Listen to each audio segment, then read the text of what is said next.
Lastly na to, itong GMA News, kita kung gaano nila iniikot-ikot ang utak ng mga Pilipino na parang kulangot itong GMA News. Meron daw balita ang GMA News, correct me if I'm wrong, na meron daw silang credible source na sinabi na si Digong daw ay nag-apply ng political asylum sa China para umiwas ng ICC warrant. Ilang beses daw nag-apply, ilang beses daw na-deny. Hindi naman nila mapakita yung credible source. Ang masasabi ko lang ganito, hindi nyo po kailangang mag-apply ng political asylum para hindi ma-serve ang warrant sa inyo ng ICC. Isang bansa lang po ngayon ang current member ng ICC sa ASEAN. Ito ay Cambodia.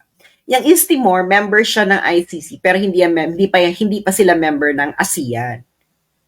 Ang ICC warrant, effective lang po ito sa member state or kung gusto nung non-member state na iserve. Pero most probably, hindi yan isi-serve ng non-member state kasi nga non-member nga sila. Kaya walang effect. Hindi kailangan mag-apply ng political asylum.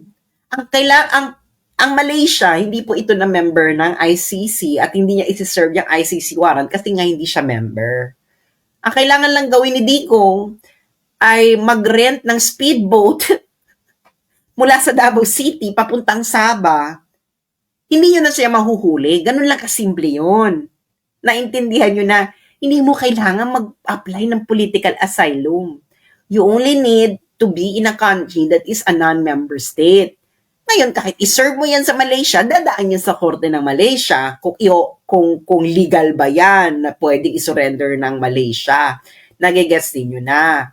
Kaso si Digong, hindi niya nga ginawa. Yun actually yung pinakamabilis. From Davao, sumakay ka ng speedboat, pumunta ka ng Sabah. Napakalapit ng Sabah sa Mindanao. Bakit kailangan pumunta ng China?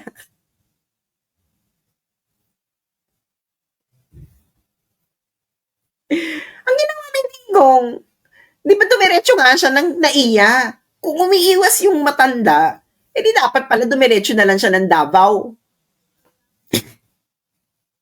Hinarap kayo, bumaba siya. Diyan mismo.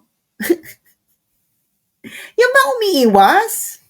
Hindi totoo na nag-apply si Digong ng political asylum sa China dahil wala pong political asylum. Hindi po nagbibigay ng political asylum ang China. No, they don't.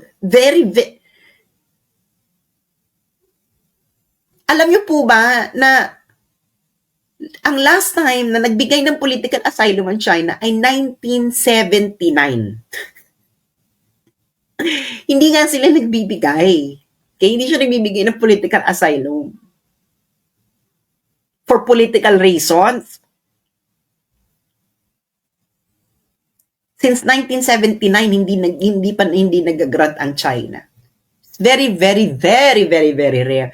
Dahil ang China, ayaw niya ng mga ganyang gulo. Kaya yung sinasabi niyang na-reject, hindi nga. Hindi nga nag-apply. Paano marireject?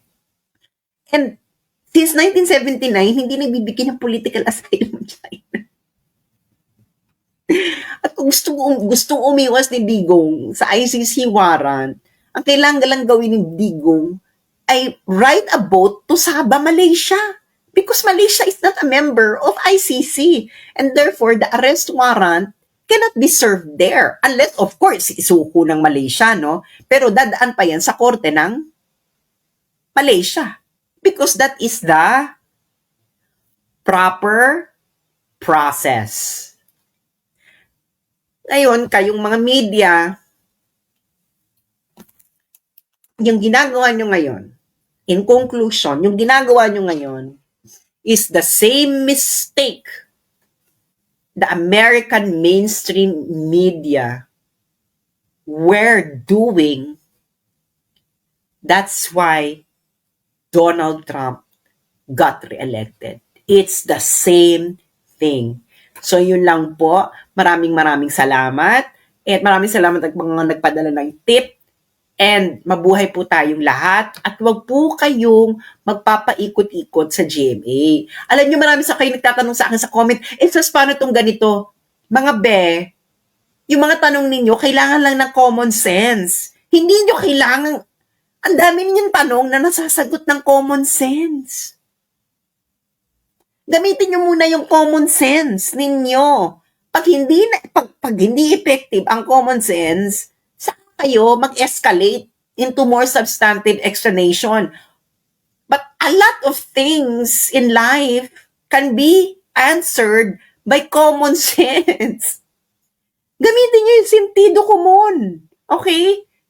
Ako, simple lang ang posisyon ko. Ako ay Duterte supporter. Pero, kung lilitisin si Digong, wala akong pakialam. Pero dapat siya litisin ng isang Pilipino prosecutor sa isang Pilipino na korte, sesentensyahan ng Pilipino judge, at kung ikukulong man siya, kulungan sa Pilipinas. Bakit?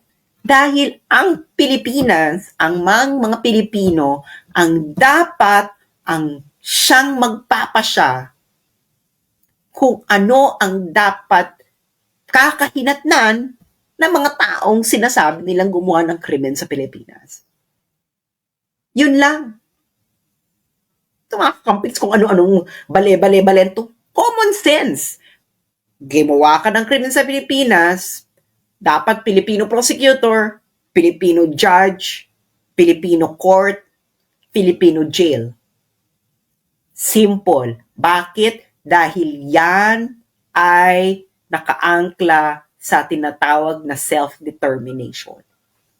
Nagbuwis ng buhay, dugo, pawis, pagod ang ating mga ninuno para makamtan natin ang tinatawag na self-determination.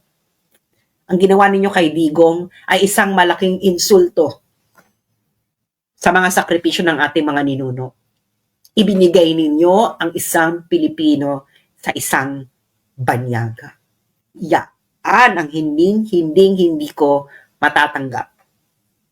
Dahil yan ang isang malaking insulto sa sakripisyo ng ating mga ninuno. Maraming salamat po at magandang gabi. Hi, thank you for being here. Why do you support the former president? The former president is a humane person, although he has been brought a lot of changes and positive changes in your country. Duterte has gone through a hard time during his period by cleaning up Philippines. Cleaning up doesn't happen only in the Philippines, it happens in many other countries. As you can see in the United States, they're doing it currently also. Even though you might think, okay, there is no die, but you cannot convict someone on something that he is doing great for his country. Sometimes we all have to go through sacrifices. And Philippines has gone through a sacrifice in order to become actually from a third world to a second, and they're fighting to become a first world. There is nothing to lose if they decided for them not to go or to go. He has done what he has done for his patriotic heart. At the end of the story, it is all for the Filipinos. He is doing this. You should be putting him into a statue, and a heroic statue. This man is going to be in the history, and we should all appreciate what he has done for us. I see this. I've traveled a lot of places in this country, in the world, in the country. I've seen a lot of things, but what he has done is a great thing for your country. Appreciate it, take it forward, pull it with you in your hearts and your lives in order for you to bring corrections and also to live in a better life in the Philippines. Thank you. Do it because I'm going to the Philippines. I'm gonna die there. Thank you.